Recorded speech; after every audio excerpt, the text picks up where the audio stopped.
I know you started your career actually in more high performance corporate and startup environments, including Silicon Valley, before now moving more recently to Breathwork. Just curious to hear what was the journey like and what pushed you to do this quite large shift?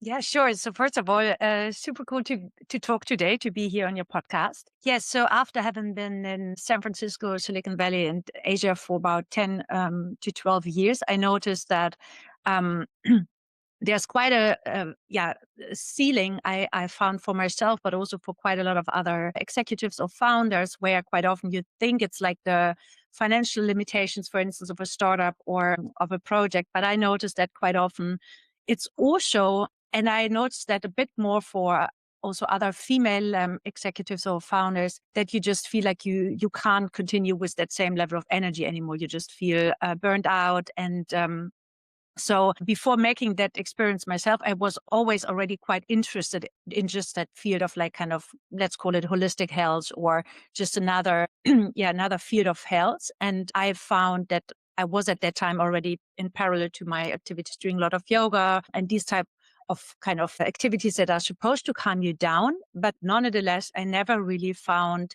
anything that really allowed me to completely calm down and to not sit there when trying to meditate and feel quite stressed about it. So basically, after 10 years in a lot of different executives position, I just felt it was the time to start my own thing, which I then did, which also challenged me on that journey, because I noticed like 1 or 2 years into it that I just developed a lot of now looking back, I would call it just symptoms of chronic stress, which started from not being able to fall asleep easily, to a lot of allergies, to severe eczema, but also mentally to just not being able to connect with what I really want, or being able to feel completely calm and relaxed. And that was the start into a bigger journey, which continued then over the next 10 years.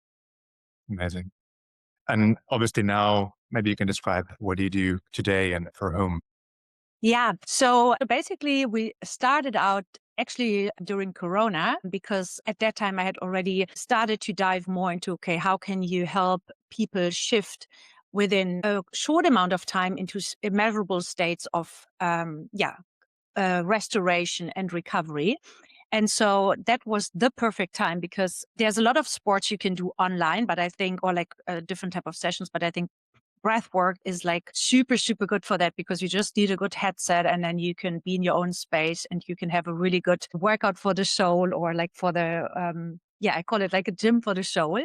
And so that's when, it really took off. And we started out initially starting a lot with kind of more long form content, which is also what brought me into the whole field of breathwork, because I just felt like, wow, it's like incredible what happens to your state of mind and to your body if you dive into these type of altered states of consciousness.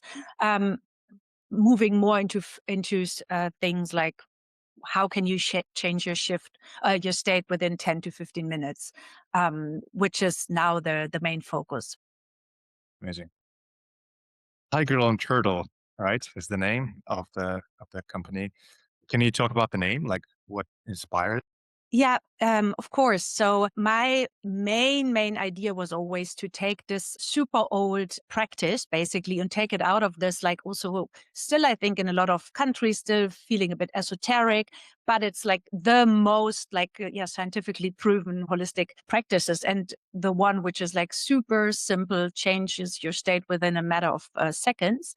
And so Tiger and Turtle basically is the state of your nervous system, where, like, the tiger I see as kind of the activity, the stress, which, like, in a way can be also positive or eustress, but where you are active, going about, like, speaking on stage, doing your thing. And then the turtle is the state more of the parasympathetic nervous system, or the kind of rest and digest state. And so tiger and turtle is the flow state, in a sense, so where your brain or your mind is kind of aware and active, but you still are in a state of, like, calmness, and you can do follow your path in a focused way.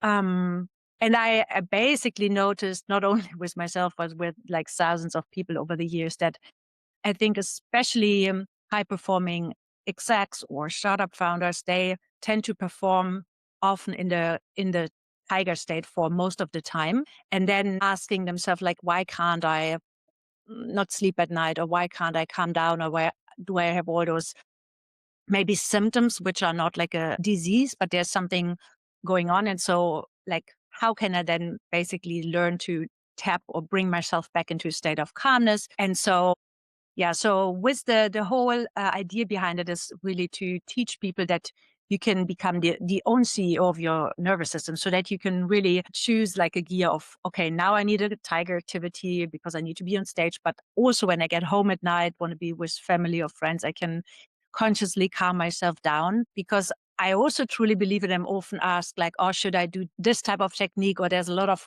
really well-known breathing techniques now out and about to whatever prepare for ice baths and stuff. But I feel like quite often, depending on where you are in your life or what use case you want to step into, it's super important to use different techniques. And so, yeah, most importantly is not to just follow one technique, but to learn the different, yeah, it's basically like gears really to switch between different states of the nervous system.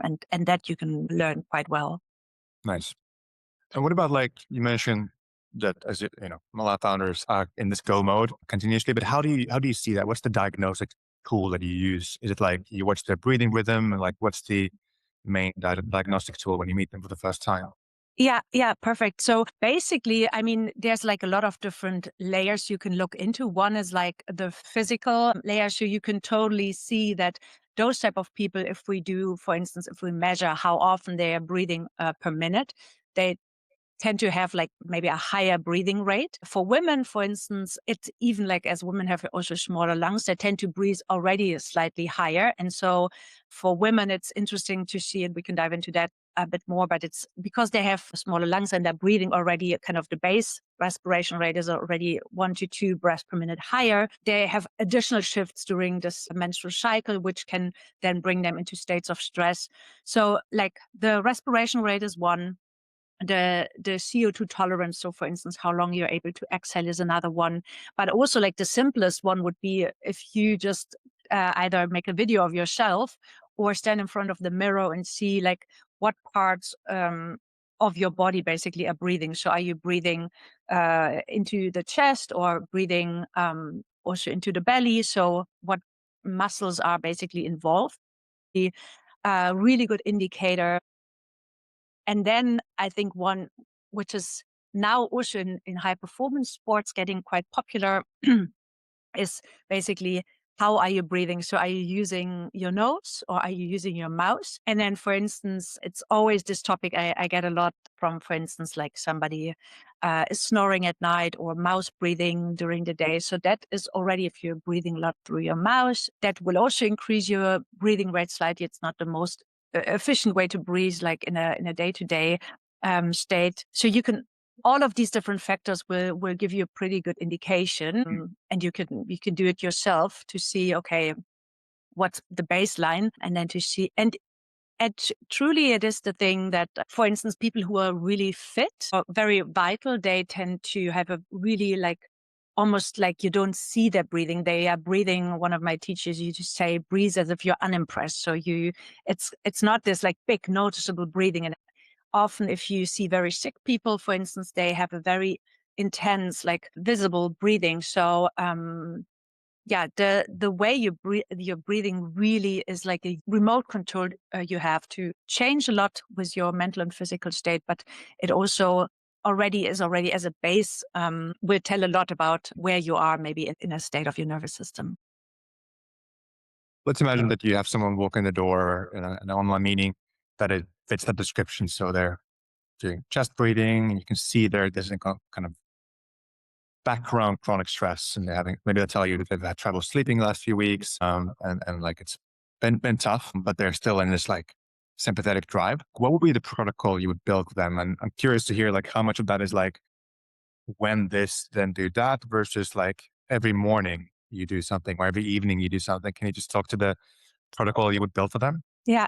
I mean, first of all, I think it's very different for everyone. I think there's a lot of protocols you can follow right now. And I believe now after many years, you will just stick to something which you can build into your routine and which is just short enough that it gives you a measurable change right away. But it also has some element of like you need to feel some positive stimuli right away. So it needs to be fun or needs to calm you down. So having said that, I think it's a lot of trial and error for everyone. So I basically quite often give people a lot of different exercises to just try out after they have done the basics. And depending on that, like someone needs maybe a bit more to get started with. But if you say, for instance, someone who's has a trouble falling asleep, it's usually like something you can do preventively so that you already build in tiny mini breaks into a day where you have real breaks of nervous system reset instead of like more cortisol, more adrenaline, so that already the base stress during your day is like less stress peaks, that you don't go to bed with like already super stressed like during the day.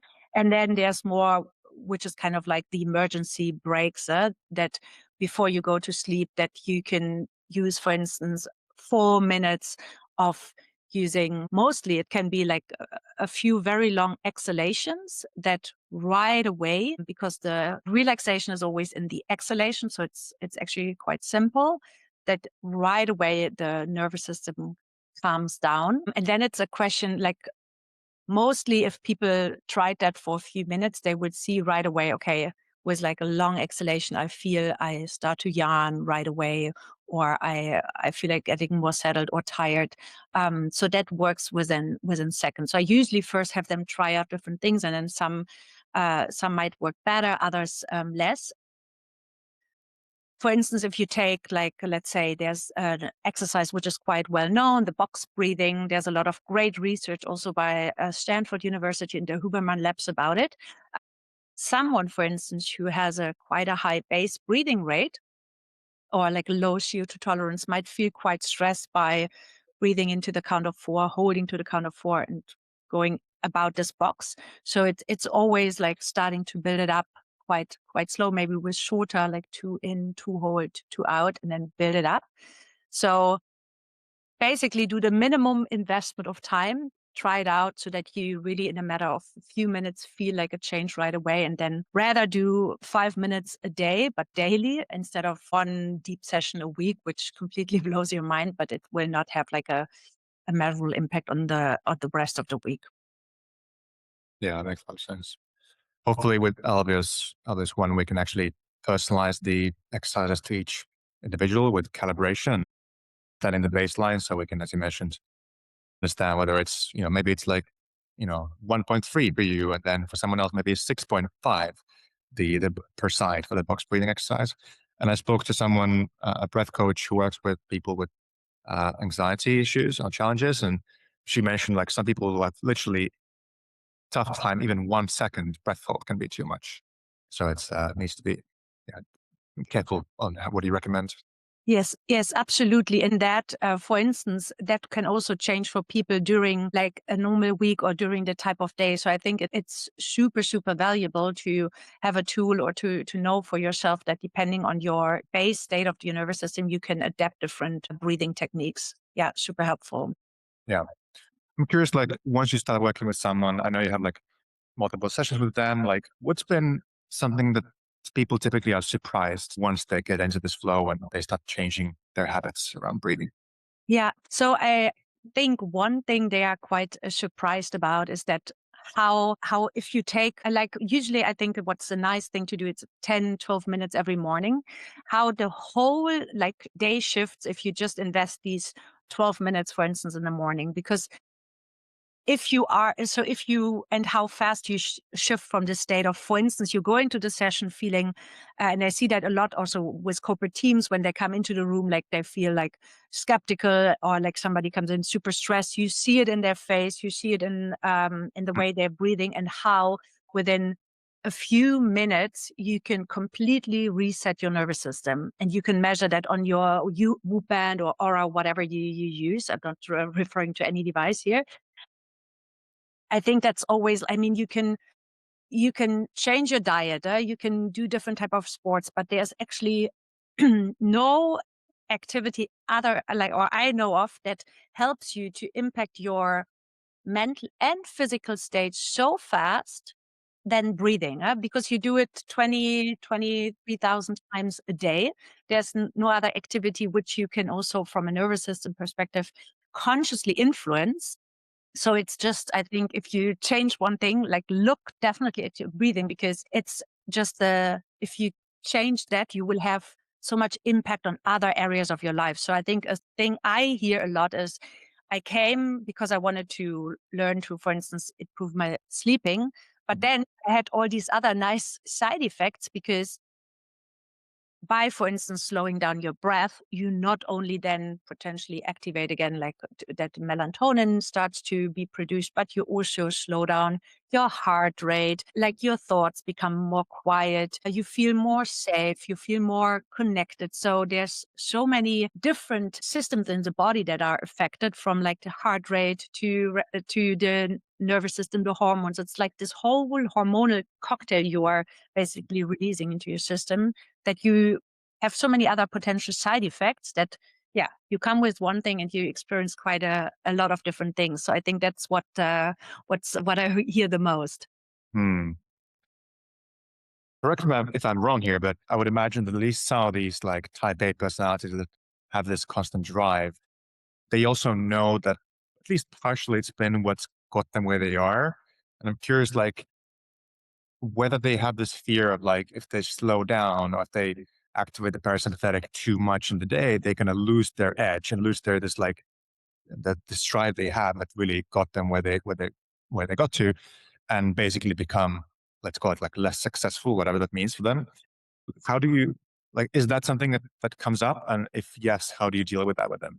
I think it doesn't come up that often because science is now showing also in such a clear way that how important recovery is for, like, you look at the sports world and you see like top athletes are sleeping from 9 hours onwards a night, right? So Yeah. there's so many, and also now that you see them mouse taping and using a lot of breathing techniques. And then, so first of all, like recovery is like, if you want to perform long term, like recovery is negotiable, I think. Like you just need to build it in a smart way into your day. Then, if you look into the whole field of like breath biohacking, I think it's the fastest hack you can. So, Yeah. because it is so fast, you don't need. That's why I think it's so appealing to a lot, because you don't need to go 1.5 hours to like a vinyasa yoga class, but you take a break, you breathe in a certain way for 3 minutes, and you can go into a meeting feeling kind of structured, feeling energized again. I think that's why it's actually, I mean, that's why it's so interesting. You don't need to sit there, meditate for 2 hours in the morning, but you can use like 10 minutes. So, yeah, so maybe people are rather skeptical in the beginning about like, okay, what are really the benefits? But then there's now so many studies also here in the Netherlands which show like for so many different applications, but also after 9/11, for instance, in the US, when they did all those studies with like coherent breathing, how it measurably helped people with like depression and other or PTSD. So the science is there. It works so fast. So it's usually once people know the science and they stick to it. I think that's the only thing what Yeah. then is sometimes hard, because it's not this pill you just have it one time and then it's like more like a supplement. You want to do it every day, similar as the omega 3 or whatever, and then you will constantly feel the benefits of it. Think we might have discussed coherent breathing in one of the episodes a little bit, but would you mind just elaborating like what it looks like and what's the benefits that's been proven on in the research? Yeah, of course. Basically, I mean, if you take a standard man or standard woman, they breathe like mad about like 14 or 12 to 14 breath a minute. Women like often like 1 to 2 more, and then depending on where they're in a cycle, even higher. But then Dr. Gerber and Brown, they showed that if you breathe in a rate of 5 to 6 breaths per minute, that is actually the most healthy way to breathe, in a sense of creating harmony for the heart and the different systems in the body to work together. So if you would breathe like 10 to 15 minutes in this coherent way, meaning in 5.5, out 5.5, which then is like, it's quite slow. So you won't have that during a normal day. But this also causes the least amount of oxidative stress for your system. So it's a great way of breathing, for instance, like to come quiet at night. Or also, I see it working really well for people, for instance, who are trying to recover from diseases or who are in like anything from chemotherapy to healing journeys. That this is also like a way of breathing similar to, for instance, long exhalations, which puts the body in a state of recovery. So this is where the immune system can heal, like where the body really can recover. And it became so much interest because it's one of the different techniques that basically there was a lot of research been done on. But there's many others where there was also research like physiological psi or Mm. 478 or whatnot. But it's just a very healthy way to breathe. And interestingly, if you look at different religions in the world, like if you look at the way they are breathing when they are, for instance, singing or praying, you tend to notice that they come into a similar rhythm of coherent breathing, basically 5 to 6 in and out. And that then also calms them down. So if you look into different areas of life like religion, praying, singing, you find basically forms of coherent breathing being done without people even noticing. Interesting. Yeah, I think for me, at least, this is probably one of the ones that I use most, or like just come back to almost like throughout the day. And something I've noticed is made it better is like, as you mentioned, making sure like that the entire body expands in all directions or so. So you kind of, yes, that's the rhythm, the length, but also the way you breathe really matters. And doing it through the nose, and then like, almost like visualizing this like soft curvature and on all sides, including in the top and the bottom, meaning there's no breaks outside. I'm not sure if you have any other tips of like what are typical. I don't want to call them like mistakes, but things that get in the way of doing it correctly that you see with people who you work with when it comes to coherent breathing? Yeah. I mean, I think coherent breathing is almost like an advanced practice in the sense because I think there's so many things, even like during the day, we could do to bring our breathing a bit back into balance. Because for instance, if you are someone who is on calls like a lot, who's a lot on Zoom calls, speaking a lot in meetings, like this already also dysregulates your breathing in a way, right? Because now we're on a podcast, like we're both talking a lot. So basically we're mouth breathing, like doing a lot of inhales and exhales. And so then we come quite high into like a sympathetic state of nervous system. So then even more important afterwards is maybe to take just 2 minutes to, if you feel very like stressed before you go into the next meeting, to actively calm the breath down again. Um, if it comes to the coherent breathing, what I see a lot, particularly in women, is that they find it super hard to do a belly breath because ultimately, as women, like we are taught, okay, you need to look like super slim. We just naturally, like quite a lot of women, pull the belly in, so we don't want to show it. But like coherent breathing is also like, as you described, it's like a wave. So you notice like the belly, the chest rising slightly. You have the whole expansion, and then yeah, you inhale and then exhale again. So I think to actively do that is quite challenging initially for people. And then also to just notice, okay, there's this big breathing muscle, the diaphragm, and to start activating that. It's also, it feels like people feel like it's quite work initially. So that's why I always usually advise like to start really might not need to be even like 5.5, but you build it up slowly that you don't get stressed by trying to breathe in a certain way. And you can then, as the breathing naturally becomes slower, adapted or extended over time. Yeah. You've kind of referred to the like peculiarities of like women versus men. Can you speak more about like what are the other differences you have almost every time when it comes to the protocol or the diagnosis when it comes to genders? Yeah, yeah, good one. Because I think like breathing, a lot of technique, or in medicine in general, like a lot of medicine was tested just on men, right? So women have always been like kind of like the little sister of the man, but it's like we have completely different bodies. And so the most overlooked aspect, what I see is like how also breathing changes through the cycle of women. So, for instance, a lot of women who see a high impact of their performance or the way they feel through their cycle or the hormonal changes is they don't know, or quite often we don't notice that actually as part of the cycle where in the second half they feel more aggravated or more stressed, or just life becomes too much easier than before. And also in sports performance you see it. So I noticed, for instance, now training for a race, I noticed the first half I'm much better performing than the second half. And that you can see that for women in the second half the breathing rate also increases. So some women almost like switch into kind of like a almost chronic hyperventilation. And so we can try to adapt a lot, like take a lot of supplements, but ultimately, if we become aware that for like almost like 2 weeks, a lot of women shift into that state of like just a higher base stress, it's super important to know that then there's also techniques you can use to just actively lower the stress again. So to then actively focus on more long exhalations or like breathing sessions with a high part of recovery.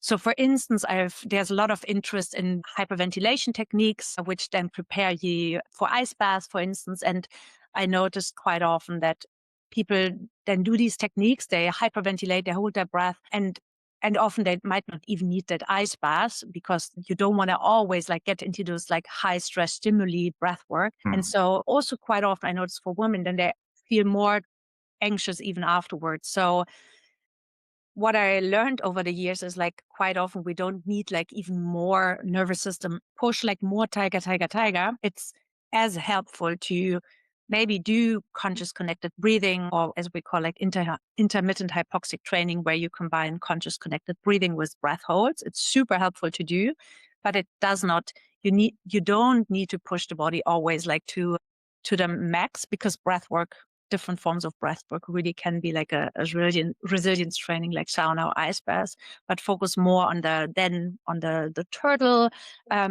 techniques to really bring the nervous system more into a state of yeah, Yeah. parasympathetic or rest and digest activities. Yeah. So there's like a slight nuance of the cycling effect compared to men who don't maybe have that same rhythm.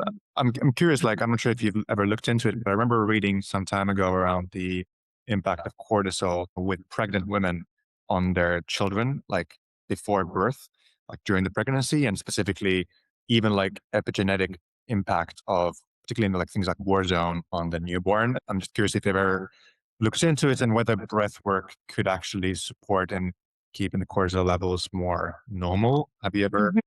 Yeah, I mean, it is interesting to, so there, I haven't seen like a study specifically to see how breathing impacts like the baby in the mother's womb. But what there's interesting studies on is, for instance, that if as a mom and like you have a newborn, for instance, how the breathing you display automatically impacts like the baby, because Hmm. just your breathing will have like an impact not only on the baby but also, for instance, the people around you. So there's now Yep. new research showing how also there's a effect of the way you breathe has an effect on someone else. And I've seen it so many times with pregnant moms that, for instance, when they calm down to do recovery sessions during like pregnancy, how then they will notice like they feel more aware, for instance, what the baby is doing in the belly, or they just feel more calm. They can prepare better or feel more safe about or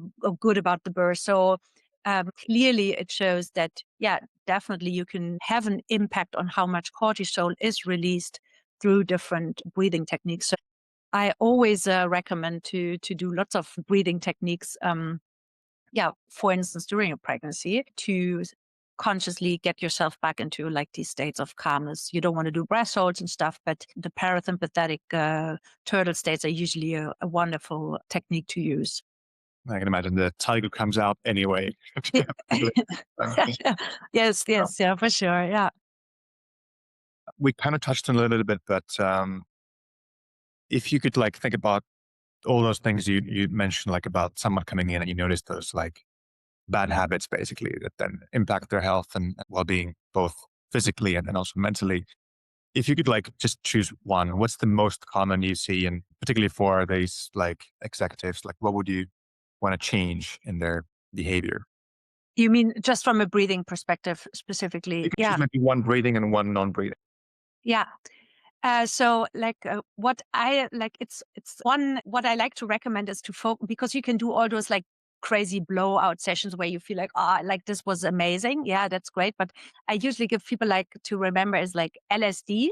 So you can the functional way of breathing, and that is light. So breathing through the nose, always, like that's such a no brainer, but people really don't focus on it. As a base, breathing, focus through the nose, like it filters the air. Now, we saw it a lot in Holland here when people like do workouts in the snow, like you want to breathe through the nose, it filters the incoming air.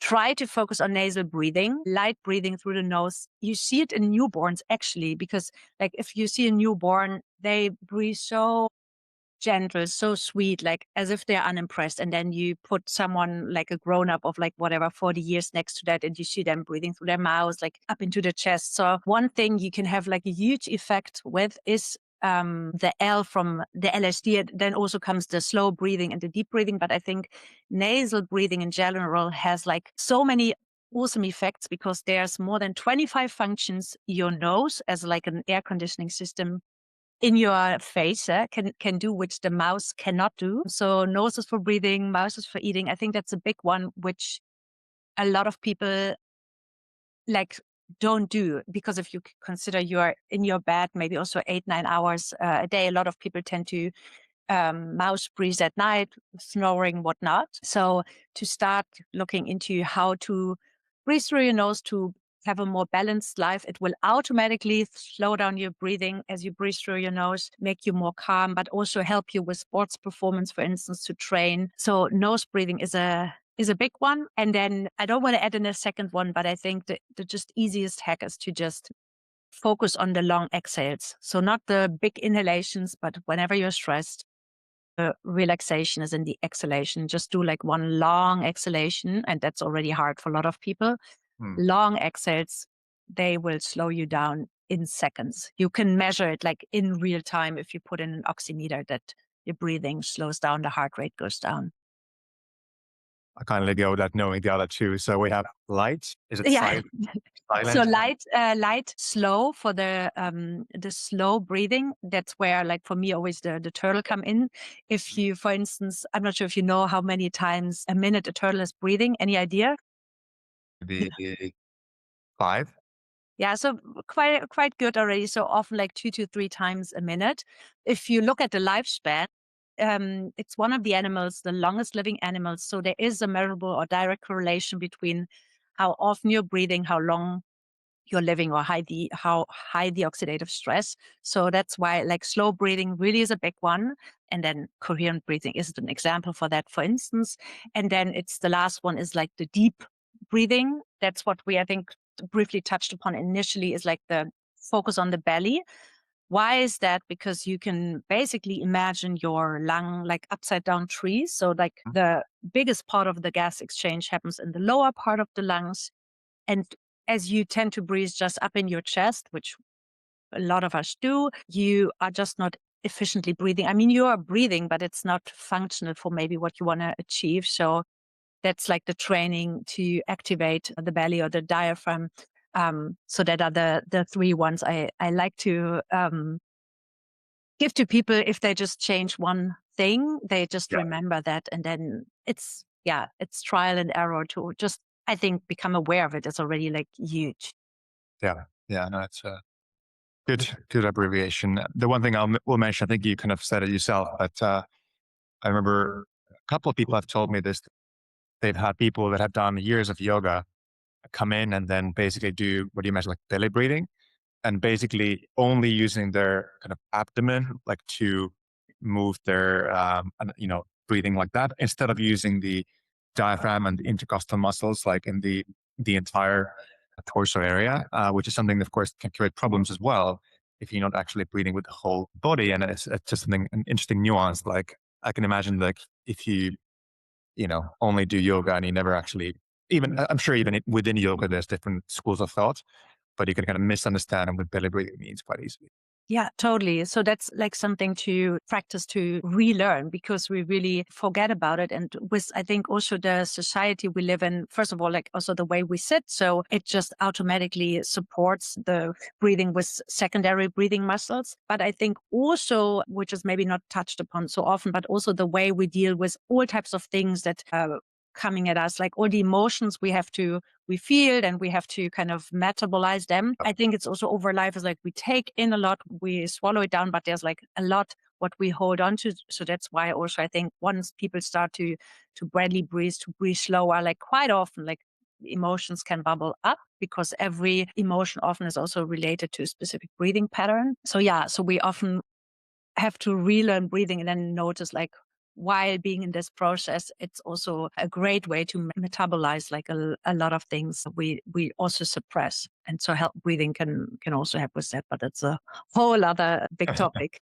Indeed. We're getting to the tail end here, but one thing I wanted to ask before we start closing is you mentioned the race you're doing, Hyrox race, which is very tough. So good luck with that. Was it Yeah, next week, right? So or when we next week. I'm curious, like we've talked a lot about different things that will help anyway, athletes and people that want to be athletic. But is there something specific you're doing, like when it comes to the training, or specifically, I'm curious about the recovery after you've done like an hour of practice? Like, how do you get back to the baseline as quickly as possible and efficiently as possible? Any tips and tricks on breathing for people that are athletic? Yeah. Yeah. I think, for instance, like in the high rocks specifically, because it combines like running with Mm, like strength training. What I see a lot is like, for instance, if you do all those sled pushes, or if you, because you have to uh, create a lot of momentum for a lot of weight in a short amount of time. So to, with all strength exercises, it's not about high rocks, but also weightlifting yeah, to always like, as you exhale, to push up, for instance, or push up the barbell. So as you want to create strength, like bring that out with the exhale. And then for the cardio part is to stay like in rhythmic breathing patterns. Try to train your body to stay in the lower gears of breathing, or like the nasal forms of breathing, like in and out through the nose. And then when it gets tougher, in through the nose, out through the mouth, to also try to train that. So you're basically, your body switches into stress modes later on in a sense. So what I noticed was running, for instance, is like to do rhythmic breathing in, 2 3 out, 2 3 helps a lot with staying in that running rhythm. And then with strength training, like using the exhale to push weight, for instance. That, and then for, yeah, recovery is to just, as your breath helps with that in races, for instance, in this specific races, you use the running almost as like a recovery phase before you go into the next station, so that you consciously try to slow the breathing down again, to get also into a lower heart rate again, to get from a heart rate zone 4 or maybe even 5 back into, in through the nose, out. So consciously focus on breathing again, so that you can then, with recovered strength in a sense, go into the next station. amazing. Yeah, it's good workout tips. Brilliant. Thank you so much. Particular playlists you want to point people to if they want to learn more about the work you do, and maybe you can get in touch. Yeah, sure. So super happy to check out www.tiger-turtle.com. Also launched so far in Germany a book, a Breathwork, last year. We're also working on bringing that out in the American speaking or like English speaking world. Yeah, Tiger and Turtle is always a great place, or to connect on Instagram at Life of Tiger Turtle. So that's more for like tips and tricks, and just say hi when being in Amsterdam or at the High Rocks next week. Amazing. It does seem like Amsterdam is, at least within Europe, like a bit of a breathing capital. It's there's a lot of things coming from there. But yeah, just Yeah, for sure. Like we have Wim Hof here, right? Who has been big and influential in the pioneers. breathing scene. So always a good place to visit. So thank you, Johanna, and all the best for the race. And thank you for Thank everything. you so much, Patrick. Good to talk.